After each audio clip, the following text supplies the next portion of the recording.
GM101 à l'ETS qui est excellent si jamais vous voulez apprendre, emmener du monde dans un cours qui va faire grandir le monde dans le domaine de la maintenance et fiabilité. Ben, PGM101, c'est un excellent cours pour cela. Fait que, je vais laisser Stéphane monter sur le stage. Vas-y, mon Stéphane. Oh, oui. Bon, bien, content d'être avec vous autres. Hein. Je pense que la dernière fois, ça fait peut-être 10 ans. Content de voir qu'il y a de plus en plus de gens. Hein. C'est le fun de voir que ça évolue. Puis surtout les sujets aussi. Hein. Dans le passé, on voyait beaucoup de sujets. On va parler de planification, de ligne. Là, on est rendu dans la fiabilité, et ainsi de suite. Fait que c'est le fun de voir la progression. Fait que Simon, peut-être, Simon parlait commencer le premier. Le dernier, c'est peut-être une bonne position, mais sur l'heure du dîner, ben, tu es la sandwich entre les deux. Fait qu'il faut que tu t'ajustes. Hein. Euh, je vais vous parler de panne. Je vais vous parler surtout de fiabilité. Je n'irai pas dans ce que Serge a parlé de leadership. Je vais parler plus de stratégie. Fait que je pense que ça va bien compléter. J'avais 4 études de cas. À l'agenda, il y en avait 3. Peut-être qu'il y a quelqu'un qui savait qu'on aurait peut-être une couple de minutes de moins. Fait que, on va en faire au moins 3, peut-être 4. OK? Fait que, une petite introduction, Stéphane Bilodeau, j'ai été une quinzaine d'années dans l'industrie, principalement chez Molson, République Technologie, fabrique des tubes de cigarettes, 10-12 000 tubes à minute, par l'heure à la minute. J'ai été aussi dans du plus lourd. Puis j'ai participé dans le réseau des MEQ, là, il y a plusieurs joueurs ici qui étaient là tantôt dans le panel, là, qui ont été dans ce réseau-là. Puis à un moment donné, on a signalé à l'ETS, de dire ce serait le fun de développer des gestionnaires à maintenance, de développer un programme. Fait qu'ils ont fait leur devoir, puis ils ont créé un programme qui s'appelle PGM, Planification et Gestion de la maintenance. Juste par hasard, là, fait que depuis 2009, j'enseigne là-dedans. Les dans vos mains, les PGM, là, j'en ai vu quelques-uns là, là-dessus, peut-être 7-8. Ça me donne un ordre de grandeur. Fait qu'on est rendu à peu près à 800-900 étudiants qui ont passé dans le programme. Fait que si jamais il y en a qui ont des questions, viendrez me voir ou irez voir des gens peut-être qui ont participé dans le programme. Mon expérience, je l'ai acquise à travers les réseaux de partage. C'est pas en travaillant chez Molson ou d'une organisation, c'est qu'en voyant toutes sortes de bonnes pratiques. Fait qu'on a continué. Tantôt, Martin faisait référence à BBA. Là, fait que j'anime un réseau de partage de bonnes pratiques également. Là.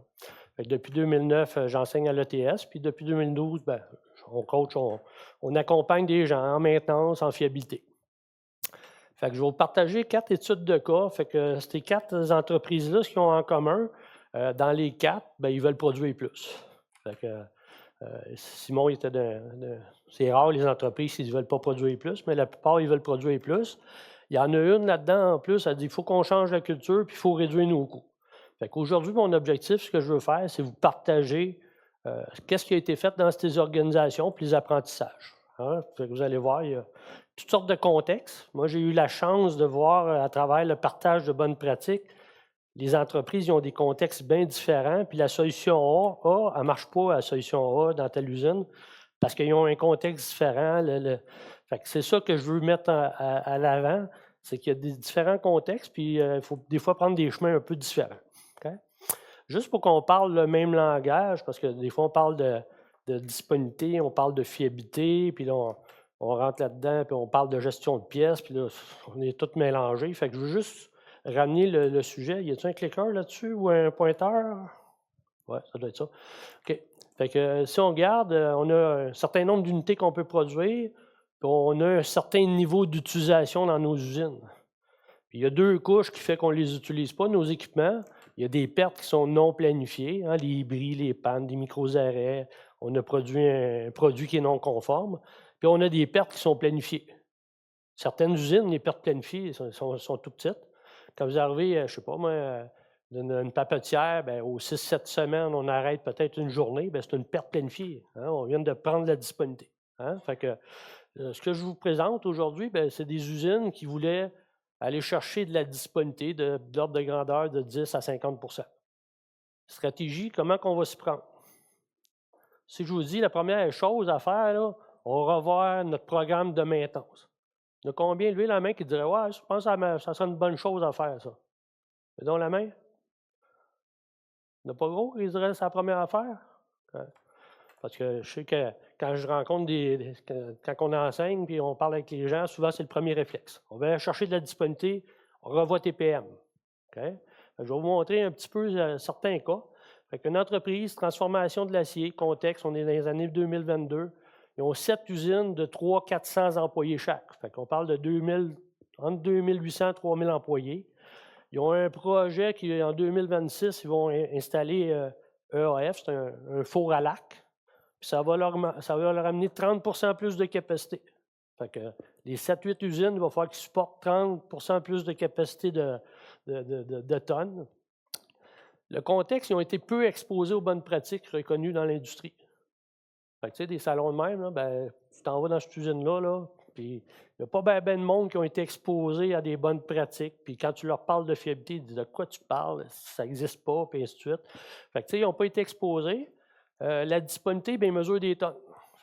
C'est quoi la disponibilité dans ce site-là? Je ne sais pas.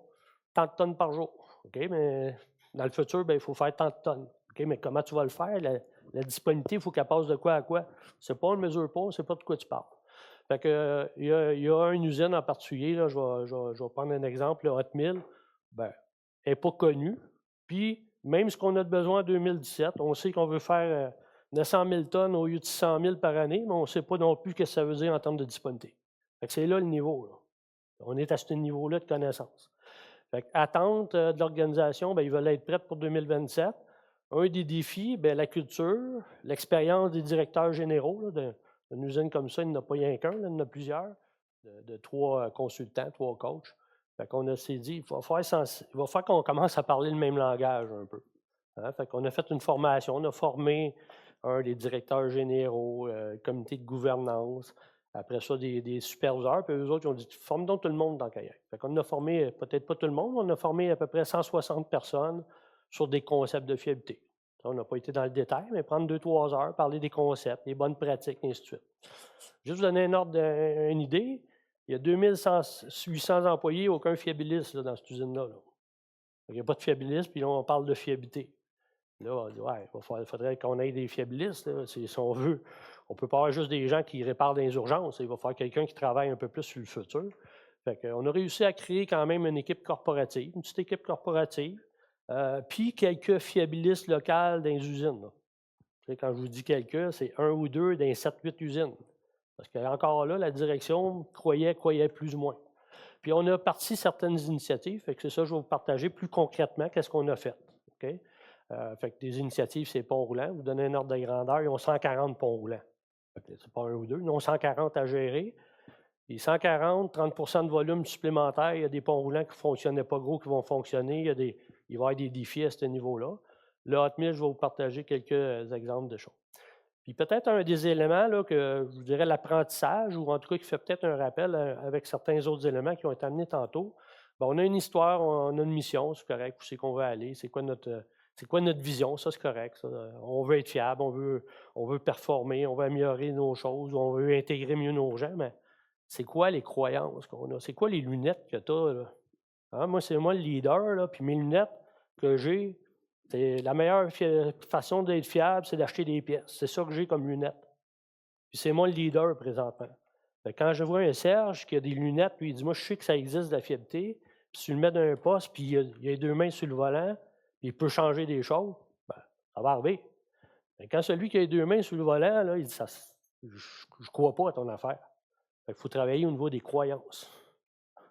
Hein? C'est pas si facile de changer les croyances d'un directeur, et ainsi de suite. Je vois mon Jonathan qui est là, il lève les yeux dans les bras, dans les airs. Là, peut-être l'année prochaine, c'est toi qui seras conférencier, puis tu nous diras qu'est-ce qu'il a fait. Okay? Après ça, ben oui, on se donne un plan. Ben, on a des gens à convaincre. Puis là, on mobilise nos gens. Parce que on sait que quand on va travailler en fiabilité, on va changer des façons de faire. Hein? On est bousculé ce qu'on faisait avant, on va changer des processus, on va changer des pratiques. Puis on se donne une structure aussi pour supporter ça. Moi, je vois des organisations, des fois, ils disent on va faire de la fiabilité, tu nous as montré ça. Parfois, on va mettre le processus, on va mettre 2-3 stratégies de fiabilité. Parfait. As-tu un fiabiliste? Non, je n'ai pas. Bien, mets-en un. Ben non, on va le faire avec notre planificateur et notre superviseur. Ben non, ça ne marchera jamais. Y en a-tu qui ont déjà essayé de faire ça, mettre de la fiabilité? Je ne parle pas d'une petite organisation qui est en contrôle, là, mais une organisation un peu plus grosse. Généralement, on se ramasse, ça ne marche pas parce que le gars, il ne s'en occupe jamais. Hein? Fait qu'on a-tu la bonne structure? Fait que ça, ce que je veux vous partager, moi, mon apprentissage, c'est qu'il y a un ordre à faire les choses. Si les croyances, là, vous n'avez pas réussi à amener une vision similaire puis une croyance similaire au niveau de la direction, ben, même si vous continuez, là, vous ne serez peut-être pas efficace dans votre démarche. OK? Fait que je donne un autre exemple un peu plus concret. On a 140 ponts roulants. On dit, bon, il faut les fiabiliser, c'est quoi les axes? Fait qu'on parlait de plan d'amélioration, là, fait que nous autres, on les développe souvent sous cette forme-là, là, le plan, là, fait que c'est quoi notre vision, puis c'est quoi les grands axes d'amélioration, puis un peu plus le détail, qu'est-ce qu'on va faire là-dedans? Fait que là-dedans, on se dit, ben, il faut fiabiliser effectivement nos ponts roulants, il faut gérer l'obsolescence, on a des ponts roulants qui sont vieux, puis on a une pièce, puis il faut former nos opérateurs, parce qu'écoute, il arrive toutes sortes de catastrophes des fois. Fait qu'on s'est dit, ça, c'est notre plan. On a mis aussi, pour la fiabilité, on s'est mis un processus d'analyse d'événements normal. Fait que là, on est au niveau corporatif. C'est un programme corporatif. Là. Il y a 8 usines, puis les 8 usines, quand il arrive tel genre d'événement, il faut partir le processus, puis le corporatif. Fait qu'il faut le définir, ce processus-là. Là. Il n'est pas là, là. Il faut définir les rôles, qui fait quoi là-dedans. On se met quelques indicateurs. Qu'est-ce qui déclenche? Bien, on prend comme orientation, on va prendre ce qu'ils appellent, eux autres, des événements anormaux. Une charge qui a tombé du pont roulant, 2 ponts roulants qui se sont cognés, un pont roulant qui a eu un impact sur d'autres choses. On a surchargé le pont roulant, je ne sais pas, il y a une capacité de 100 tonnes, on a levé 150. C'est ça un événement normal. On dit à chaque fois qu'il y a ça, bien, jamais ils peuvent repartir le pont roulant. Il y a une inspection de structure, ainsi de suite, qui est faite. On s'est dit ça va être ça notre déclencheur. Ça devrait être assez facile. On a fait ça. Puis un des éléments, bien, les directeurs généraux là-dedans, là, bien, il y en a qui y croient, il y en a qui ne croient pas, puis ainsi de suite. Il est là le défi. Hein? Et là, bien, à travers le processus qui est ici, souvent, il y en a beaucoup qui vont faire on fait des analyses de panne. L'analyse de panne, elle n'amène pas de valeur. C'est l'apprentissage après. Qu'est-ce que tu fais avec l'analyse de panne? D'une usine de 2800 employés, comment tu l'amènes, l'apprentissage, à l'opérateur ou au mécanicien ou au superviseur? Il est là le défi. Là, on a fait. Hein? On a fait des analyses de panne, puis oups, ça, c'est les apprentissages. Hein? Puis là, on les descend. Il y en a qui ont réussi à descendre, puis il y en a qu'on partage l'info, pas se rend jamais sur le plancher. Ça, on voit un peu les résultats. Là. On a différents secteurs. Là, on voit le Hot Mill Finishing, là, ils ont pas mal d'événements, eux autres. Qu'est-ce que vous pensez? Bien, c'est eux autres qui croient le moins en fiabilité. C'est nos moins bons leaders en fiabilité, puis ça, en partant déjà, on le sent. Pour eux autres, c'est normal. Là, on voit les genres d'événements, mais ça a été assez rapidement. Quand tu as un opérateur qui a fait, je sais pas, fait une erreur ou peu importe, il y a un apprentissage, là, oups, ça jase, bien, c'est sûr, ça l'aide à changer le comportement de l'opérateur. Dans ce cas-là, les types d'événements, c'était toujours des causes humaines. Ce n'était pas un bris mécanique, c'était un impact entre 2 ponts roulants. C'est sûr qu'il y a eu une erreur humaine à quelque part, une charge qui a été soulevée qui était trop grosse, une charge qui a tombé. C'est un petit peu ce qu'on a fait. L'autre chose, au niveau du Hot Mill, bien, comme je disais, ils sont à 600 000 tonnes, il faut qu'ils passent à 900 000 tonnes. Comment on va faire ça? Bien, on a commencé à dire, vous êtes où? Bien, ils se sont aperçus qu'ils étaient à 50 d'utilisation, 34 pour des pannes, des bris, puis un 17-18 pour des travaux planifiés. On a besoin des tout, on a besoin d'être à 75 en 2 ans. De monter de 25 la disponibilité d'une usine à 25 c'est quoi les stratégies? Rapidement, on s'est dit, il va falloir améliorer nos travaux planifiés. Il va falloir que, quand on fait nos activités planifiées, on est capable de faire ça plus rapidement, plus efficacement. On va se mettre un programme d'analyse de panne aussi, similaire à l'autre, pour travailler à comprendre les apprentissages, qu'est-ce qui est arrivé, puis travailler sur les différents processus, puis les différentes connaissances pour nous aider à améliorer. Puis on s'est dit, on a quand même des gros équipements, là, puis nos gens au niveau des fois installation, ainsi de suite, là, on ne fait peut-être pas les meilleures installations, on va se mettre, on va faire de la maintenance de pression. On a amélioré le processus de gestion des travaux planifiés, comme les bonnes pratiques. Ça, on a vu pas mal, hein, du kitting, puis ainsi de suite. On met ça en place. L'ordonnancement avec l'opération pour qu'à la fin, la cédule, bien, c'est notre cédule ensemble, puis on a fait les travaux, pas c'est le programme de maintenance. Ça, c'est des choses qui ont été faites. Après ça, analyse de panne. Quand je vous parlais d'analyse de panne tantôt, ben, vous en avez un exemple. Là. Ici, on était peut-être rendu à 40 analyses de panne. Bien, quand il y a une analyse de panne, en moyenne, là, avant de ramener l'information puis de l'avoir analysée, ça prend 26 jours pour faire l'analyse de panne. Puis on ramène l'information aux gens d'opération 52 jours après. Ça va être tough, là. Mais ça dépend beaucoup du leadership de celui qui est en haut. Là. Celui qui est en haut, s'il veut, ça s'améliore vite, ça. Mais s'il ne veut pas et il ne croit pas, parce que ses croyances ne sont pas là, tu travailles fort, tu mets des bonnes pratiques, mais ça ne livre pas le résultat. Fait que ça, c'est un exemple là, où là, bon, on a un apprentissage, une leçon à un point, one point lesson. Voici l'apprentissage. On a travaillé avec des collègues, justement, les gens de Laurentide. Hey, pouvez-vous venir former? Fait que, ils sont venus faire un tour une semaine. On a formé une trentaine de personnes sur la maintenance de précision. Fait que ça a été apprécié parce que, hop, moi, comme mécanicien, j'ai grandi, puis là, je fais des choses différemment. Okay? Je vais vous amener, ça, c'est une stratégie, puis ça, c'est un autre. Hein? Analyser un événement, puis comprendre la cause, c'est une stratégie pour fiabiliser.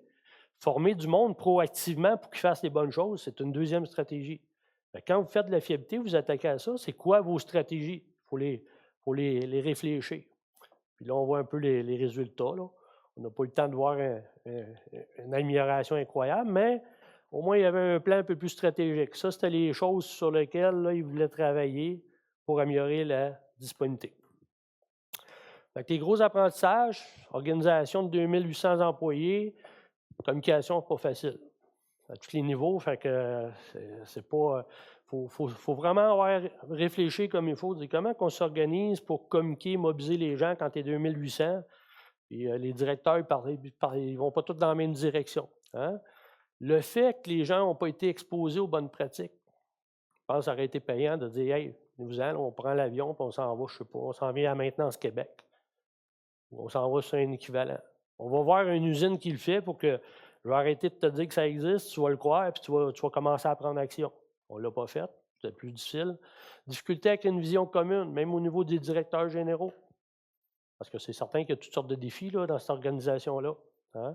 Puis je demandais justement à un des fiabilistes, c'est quoi ton apprentissage, toi, là après qu'on ait passé? L'apprentissage clé pour moi est l'importance d'établir une culture de fiabilité pour assurer la continuité. Au niveau leadership, là, il faut qu'on mette cette culture-là, parce que lorsque nous naviguons à travers des changements continus, il est très facile de déplacer les leaders clés au sein de l'organisation. Là, un jour, puis on a un problème, on bouge un joueur, et là, ce qui supportait, lui, en termes de fiabilité, devient très fragile. Okay? C'est pas une anecdote, mais mauvaise nouvelle, cette organisation-là sont rendus à peu près 800 ou 1000 employés. Tarifs, ils n'ont pas été capables de réduire leurs coûts, et ainsi de suite, pour ne pas se mettre dans une situation de faillite, fermer le trois quarts d'usine. Hein? Ils n'ont pas été capables de s'ajuster assez rapidement. Ça faisait des années qu'ils pouvaient s'améliorer. Okay? Un autre contexte complètement différent, contexte, on transporte du minerai. Eux autres, ils prévoient que l'année prochaine, on aura plus de minerais à transporter. Puis si on ne s'améliore pas en termes de disponibilité, on va donner le goulot de la chaîne complète là, de production. Les gestionnaires qui sont là sont très expérimentés. Tu leur parles de fiabilité, tu leur parles de maintenance conditionnelle, tu leur parles de travaux planifiés, c'est tout du connu. Ils ont participé probablement à des conférences comme ci, puis ils l'ont vu. Disponibilité actuelle, autour de 80 ils veulent être à 88. Ils ont déjà un plan d'amélioration qui est en place, avec la stratégie de suivi. À tous les jeudis, on se rencontre, on regarde ça. On pose la question, as-tu la bonne stratégie? Qu'est-ce qu'on a fait? Il ne faut pas aller les former. Hein. Ils savent de quoi je parle.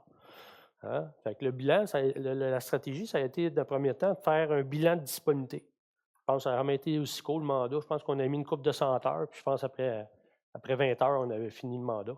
Fait qu'on a fait quoi? On a regardé ce qu'il y avait en place. Ça, c'est notre plan avec toutes les actions. On a 180 actions qu'on suit présentement. Les dernières qu'on avait, c'est là, on a amélioré le changement des moteurs. On prenait 2 semaines de changer un moteur sur une loco. Là, on est rendu à une semaine et demie. Bravo, c'est bon, une bonne idée. Puis là, on a fait quoi? On a fait le bilan des stratégies. On a fait nos mathématiques. Fait que c'était ça qui ressortait un peu là-bas. Fait qu'ils ont des pertes non planifiées. Fait qu'ici, le trip, juste pour le langage commun, là, c'est le principe de ravitaillement. Hein? Mettons, ils appellent ça, comment ils appellent ça? Un convoi. Fait que tu as 3 locomotives qui arrivent. Quand les locomotives arrivent, ben, avant de repartir pour faire son autre run, ben, il faut mettre du gaz, du sable, il y a toutes sortes d'affaires à faire. Fait qu'ils appellent ça le trip. Fait que ça arrive des fois au trip qu'il y a des bris, là, oups, on vient de détecter, lui, il ne repart pas. Ça arrive 10 fois par année, puis on perd, ça c'est en semaine, une journée ou 2. Fait qu'on a fait l'exercice, puis après on a dit tes travaux correctifs pressants. Ben, 75 fois à peu près par année, on se ramasse qu'on perd une demi-journée. Travaux planifiés correctifs. Préventif 6 mois. L'usinage des roues, il faut machiner les roues 2 fois par année sur chacune des locaux. Remplacement des moteurs, était là. Hein? Au lieu d'être 5 fois 2, on est à 5,1 fois 1,5. Et là, ils se sont aperçus qu'il y avait 4 locomotives qui appelaient leur genre de cimetière. Là. Ça, c'est des bris majeurs. Personne ne travaille là-dessus.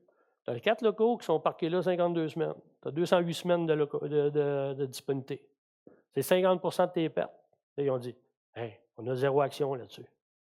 Fait que là, tu travailles fort, mais pas ces bonnes affaires. Ça a été, je pense, OK, on a compris, Stéphane. Correct, on peut continuer, là, mais grosso modo, l'apprentissage, ça a été de dire, ouf, celui-là, il était dans notre angle mort, on ne l'a pas vu, puis elle est payante. Fait que là, rapidement, ils ont été chercher du monde. Hey, on met ça en place, ces locaux. Puis rapidement, bien, je ne dis pas qu'ils n'ont pas eu d'autres problèmes. Hein. Ils ont eu des moteurs qui ont sauté, ils ont eu toutes sortes d'affaires. Mais il y avait une stratégie viable pour être capable de supporter la disponibilité. Fait que l'apprentissage, tu veux créer de la valeur, on sait où qu'on est, notre niveau de maturité, où qu'on s'en va, la route choisie. On a-tu les bonnes stratégies?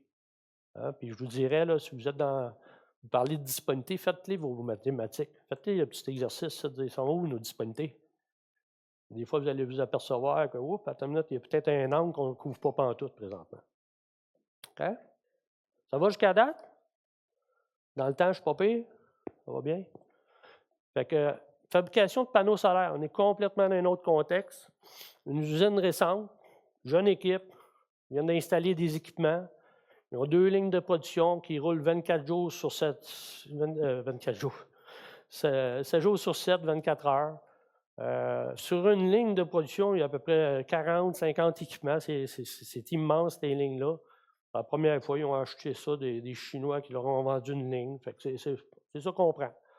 Puis, il y a des nouvelles usines. Il y a une nouvelle usine qui est en construction. Vous comprenez, le domaine du panneau solaire, là, c'est en croissance. Hein? Fait que tout le monde en veut des panneaux. Fait que, puis eux autres, les actionnaires, là, ben, le leader de ça va chercher des actionnaires puis leur dit on va aller chercher, on va sortir 85 d'output.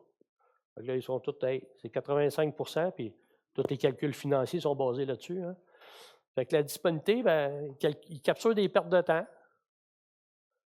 C'est certain, il y a un corporatif qui est à distance, une entreprise canadienne, mais qui est installée aux États-Unis. Corporatif est à distance, met de la pression, il faut que ça s'améliore, et ainsi de suite.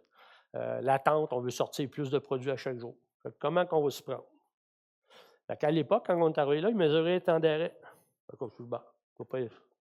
Si je vous dis mesurer le temps d'arrêt, il n'y a pas personne qui va me dire, voyons, pas bonne affaire à faire. Ça semble logique. C'est ça qu'on s'est dit, on va regarder un peu plus. Le corporatif a implanté un outil, puis quand il y a un temps d'arrêt, ben les superviseurs sont amenés à rentrer le temps d'arrêt dans le système, puis capture la perte. Puis le corporatif même met de la pression, capture-les toutes. Là, est-ce important, il n'est pas important? Puis là, on regarde ça, on dit, ben, il y a des temps d'arrêt, mais c'est ça qui explique qu'on n'a pas sorti ben de panneaux. Une des choses qu'on s'est dit, on dit, OK, il y a 2 lignes, on n'est pas capable d'en améliorer une, ou on n'est pas capable de les améliorer, bien, on va se concentrer juste sur une, puis on va se donner un objectif d'atteindre 50 d'OE. On était capable d'évaluer quand même, ça peut ressembler à combien de panneaux par jour, 50 d'OE. On s'est dit, on va juste travailler sur la ligne 2. Mon expérience, moi, j'ai fait ça ailleurs. Il y avait 6 lignes, essayait de travailler ces 6 lignes. On a travaillé sur 2 lignes, puis les pratiques, les choses qu'on mettait ces 2 lignes, bien, les opérateurs, ils se parlent, puis ainsi de suite. Fait que souvent, par osmose, ça donne des résultats, c'est l'autre. On se donnait un plan. Là, on dit, bon, on va travailler sur ces éléments-là, en n'étant pas sûr si c'est le bon plan. Puis là, on se dit, un des défis qu'on avait, ça ressemble à ça, la ligne. Là. Puis là, vous voyez juste une partie. Là. Fait que là, tu as une ligne, là, puis as des panneaux là, qui avancent là-dedans. Imaginez des panneaux de verre, là, des panneaux solaires. Fait il y a des petites cellules. Fait que, premièrement, il y a des machines qui découpent ces petites cellules-là. Une machine qui les soude ensemble. Après ça, ça avance. Il y a des petits robots qui mettent ça sur une plaque de verre. Après ça, on met une pellicule, on scelle ça, ainsi de suite. Fait que ça avance tranquillement là-dedans. La ligne est faite, ça roule toute la même vitesse. Il y a des tampons à quelques endroits. Fait que là, on dit, Caroline, c'est dur. On a de la misère à comprendre ce qui arrive un peu. Fait qu'on s'est dit, on va commencer à mesurer le OEE, parce qu'on s'est dit, on va l'améliorer. Fait qu'au moins, on va le mesurer sur une période de 24 heures. Fait que c'est ça un petit peu qu'on voit ici. Là. Fait que la barre verte, là, c'est 50 d'OEE. Là, on est là à 112. Fait que ça, c'est des nombres de panneaux. Ça, c'est le nombre de bons panneaux produits à la fin de la ligne. Hein? Puis un des constats qu'on fait, bien, en début de ligne, il y a 6 équipements qu'ils appellent des stringers. Fait que c'est eux autres qui viennent souder qui découpent les cellules puis qui soudent les fils entre les cellules. Bon, on s'aperçoit que ces stringers-là, pour être capable d'atteindre 50 bien, il faut qu'ils fassent 58 modules à l'heure minimum. Fait qu'à 116 modules, tu es à 100 là, mais 58. On commence à regarder, à mesurer ça, puis on ne le fait pas souvent, le 58. Fait que si ces équipements-là, là, puis ils n'ont pas arrêté, là, il y a zéro perte de temps, ils n'ont pas arrêté, il n'y a pas de bris, mais peu importe, ils ne sortent pas le volume. Fait qu'il n'y a pas de perte de temps, mais on a capturé 15 minutes à l'autre bout. Là, on dit, ouais, mais là, 15 minutes. Et on s'est dit, peut-être qu'on ne fait pas la bonne chose. On avait déjà mis en place un processus d'analyse de panne avec l'équipe. Il y avait un fiabiliste qu'on a mis en place, ainsi de suite. Là, on s'est dit, oh, attends une minute, là. Ils vont faire ajuster peut-être notre processus d'analyse. L'équipement qui arrêtait 1 heure là-bas, tu aurais arrêté 2 heures, ça n'aurait rien changé à la quantité de panneaux que tu aurais fait parce que tu ne les as pas fabriqués au début. Hein? Fait que ça, c'est si vous voulez, le rapport qu'on a fait, qu'on a développé avec l'équipe. Et à contre-courant, le directeur d'usine dit fais-les, mais ne parle pas au corpo. S'ils vont me faire arracher la tête, ils ne veulent pas parler d'OE, eux autres. Okay? Fait qu'on dit on va le faire pareil. Fait que ce qu'on a là-dedans, bien, on a justement ici nos stringers, la performance du stringer. On a ici les pertes, parce que quand on fait ces soudures-là, il y a des rejets. Fait que ça se peut que tes rejets soient élevés. Après ça, ici, on a ce qui explique la performance du stringer. Ici, ce que vous voyez, ça a l'air tout petit. Là. Je sais que c'est tout petit, là, mais ce qu'on voit ici, les blocs noirs, c'est quand que nos 6 stringers ont été arrêtés. Quand est-ce que nos 6 machines qui produisent ont été arrêtées? Ils ont été arrêtés juste là. Bien, ceux-là, ils nous intéressent. Ça veut dire, là, on a ralenti parce que après les stringers, on ne pouvait pas produire. Fait que ceux-là, on veut capturer un peu plus la cause. Là, ici, on voit la performance de nos stringers, on voit la performance de la ligne, puis on voit notre OE par ligne. Fait que nos superviseurs étaient super contents parce qu'ils comprenaient ce qui est arrivé sur la ligne. Après un chiffre de 12 heures, ils comprenaient ce qui est arrivé. Ce qui est intéressant, c'est que là, on a dit, OK, on va regarder. Fait que lundi, on a eu 47 d'OE. Fait qu'on voit nos OE. 40 des pertes étaient associées au stringer, 60. Il y a des journées 40 plus 60, c'est 100 des pertes. Là. Fait que 60 des pertes de OE venaient des stringers. Puis on voit le 3 Fait que là, on s'est dit, ben, là, on comprend un peu mieux notre ligne. Je ne vous dis pas que c'était facile d'améliorer les stringers, mais au moins, on était capable de se concentrer sur la bonne place. Okay? Fait que c'est-tu bon de mesurer le OE puis de se donner ça? Bien, ça dépend. Ça dépend de ce que vous faites. Ça dépend de votre contexte. Tu as des camions, peut-être ça va à peine, peut-être non. Fait que c'est pas de juste dire, bien, il y en a qui font ça. C'est quoi ton contexte puis comment toi, tu vas t'y prendre pour améliorer la performance. Fait qu'à première vue, capturer chaque arrêt non planifié semble être une bonne idée. On s'est aperçu qu'il y a bien des arrêts, on ne veut même pas en parler, mais le corporatif voulait quand même les avoir. Bon, on va leur donner, là, ils veulent l'avoir, mais nous autres, on travaille de l'autre bord avec ça. Les besoins des équipes de direction afin d'avoir des données, ça se peut qu'il y a des gens qui ont besoin de cette info-là, correct. C'est pas toujours facile de bien cibler ce qu'il faut améliorer et comment on va y parvenir. Dans beaucoup de cas, c'est facile de dire je mesure telle affaire, je le vois, mais quand on a des lignes, quand on a un équipement discret, bien, il n'est pas fiable, on l'améliore. Quand on a une ligne, c'est que le bout de la ligne qui nous ralentit, ce n'est pas trop facile. Là, on est dans l'ère des données. Ben, moi, mon conseil, data is not about adding more in your plate, data is about making sure you have the right thing in your plate. Fait que là, on est dans l'ère, on peut en avoir de la donnée, Les défis, ce n'est pas de n'avoir de la donnée, c'est de prendre les bonnes que vous avez besoin pour prendre les bonnes décisions. Sinon, comme beaucoup, il y en a qui font des projets, des IA ou peu importe, de gestion de données. Puis après, au bout de la ligne, ils disent, on n'a pas rien amélioré ou on a travaillé très fort parce qu'on avait 10 millions de données à analyser alors qu'on avait besoin peut-être d'un certain volume plus faible. C'est important ça de bien cibler c'est quoi qu'on a besoin comme info pour atteindre ce qu'on veut. Dernier élément, société pharmaceutique. Il y a une culture d'amélioration continue en place, plusieurs lignes de production. Ils ont 2 lignes plus stratégiques où eux autres sont 7 jours, 24 heures sur 24. Le volume continue d'augmenter à chaque année. Ils ont un ROE de 50-60 qui n'est pas méchant dans le pharma. Ceux qui connaissent le pharma, là, ça peut être plus compliqué. On n'est pas d'une papetière qui roule à 95 ou 92. Objectif 2026, augmenter ça. Défis, ils ont aussi des équipements qui vont être ajoutés. En général, quand on ajoute des équipements, ça n'améliore pas la fiabilité. On rajoute des équipements sur la ligne, on rajoute des contributeurs à réduire la performance de la ligne. Ils veulent augmenter le volume produit, mais ils veulent aussi s'assurer de ne pas se ramasser dans une situation où on est arrêté pendant 4 jours, 5 jours. On entend de plus en plus parler de ça, pas juste de hey, regarde, ça va bien, on a bien performé, mais on a arrêté pendant une semaine parce que même si tu as amélioré de 5 si tu as arrêté une semaine dans l'année au complet, non planifié, ça fait mal. Stratégie choisie, ce qu'on a décidé de faire, là, on a décidé d'utiliser la méthodologie AMDEC. Peut-être qu'il y en a qui sont moins familiers.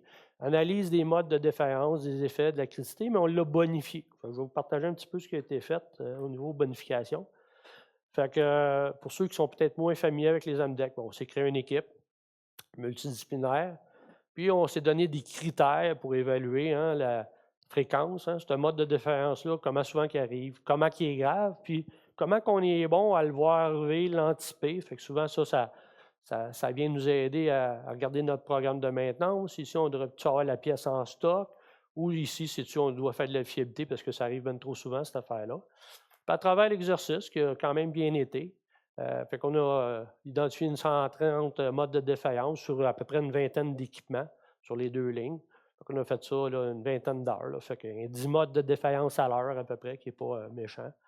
Puis après, ben, il y en a qui dépassent un seuil qu'on a déjà défini. Ben, on a identifié 45 actions d'amélioration qui peut être, on va travailler à éviter la défaillance, on va travailler sa fréquence, on va se fiabiliser ou on va peut-être mettre, on va anticiper un programme de maintenance préventive ou avec les gens d'opération, ils vont flaguer qu'il y a ça qui s'en vient. Ou dans certains cas, on dit la stratégie, c'est on va vivre avec le problème, mais on va s'arranger à avoir le morceau parce que là, c'est 4 semaines de livraison. Okay? Fait qu'on a fait l'exercice.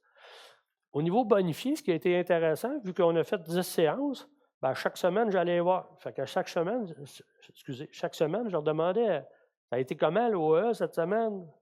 Ben, on a fait 65. Okay? C'est quoi qui a fait que tu n'as pas fait 100 cette semaine? C'est quoi qui t'a impacté? C'est la partie qu'on voit qui est en gris ici. Fait que là, ils ont dit, nos lecteurs de cartes cette semaine, là, ça marchait mal en tabarouette. On a perdu 3-4 heures avec des lecteurs de cartes parce que quand on se connecte dans la machine, il faut passer notre lecteur de cartes, on a des problèmes. Après ça, on a manqué de matière première. Ça arrive souvent. Fait qu'à chaque semaine, on fait matière première, on a perdu 12 heures cette semaine. OK, mais votre 12 heures, on ne le voit pas là. Non, ça, ils calculent différemment, là, tu sais, parce qu'il y a des opérateurs qui roulaient sa ligne. Ben oui, mais ta ligne a été arrêtée 12 heures pareil. On le calcule différemment parce qu'il y a des opérateurs, ils ont mis sur une autre ligne. On a eu des échanges, puis ça nous a permis, puis je vous dirais, ce qui est intéressant, c'est que quand on fait un AMDEC, on va regarder souvent l'équipement, puis l'expérience des gens. Ça brise, ça, on a des blocages, ainsi de suite. Puis l'AMDEC, ce n'était pas juste des bris, là.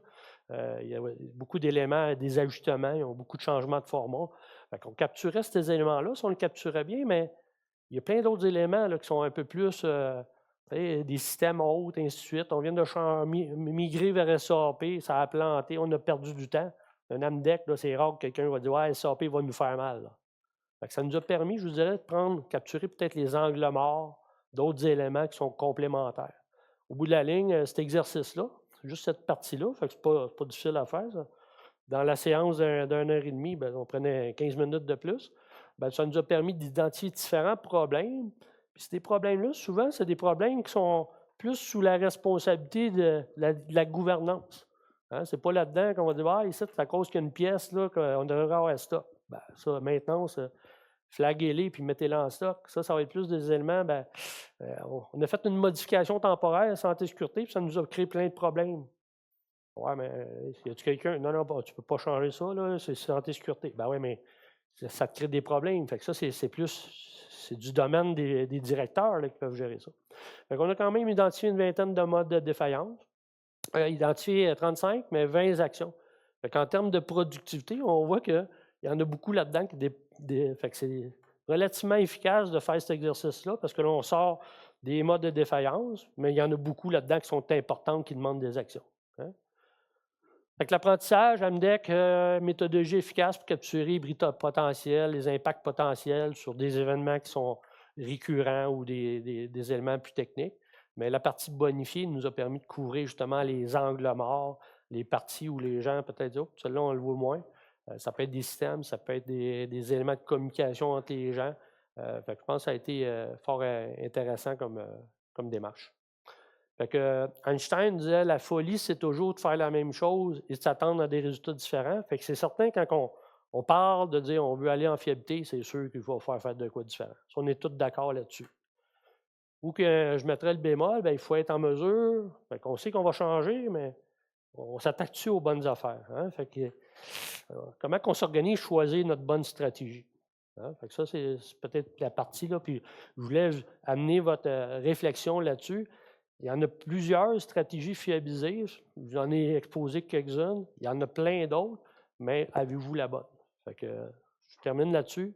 Ça sera quoi votre stratégie pour fiabiliser? C'est-tu quelque chose là-dedans ou c'est de quoi de complètement différent en fonction de votre contexte? Fait que c'est ce que je voulais vous présenter aujourd'hui. Je ne sais pas s'il y a des questions. As-tu bien fait ça? On a rattrapé un petit peu de temps? On est correct? Parfait. Avez-vous des questions? Vous avez faim, hein? Fait que, Johan, je vais te laisser la parole pour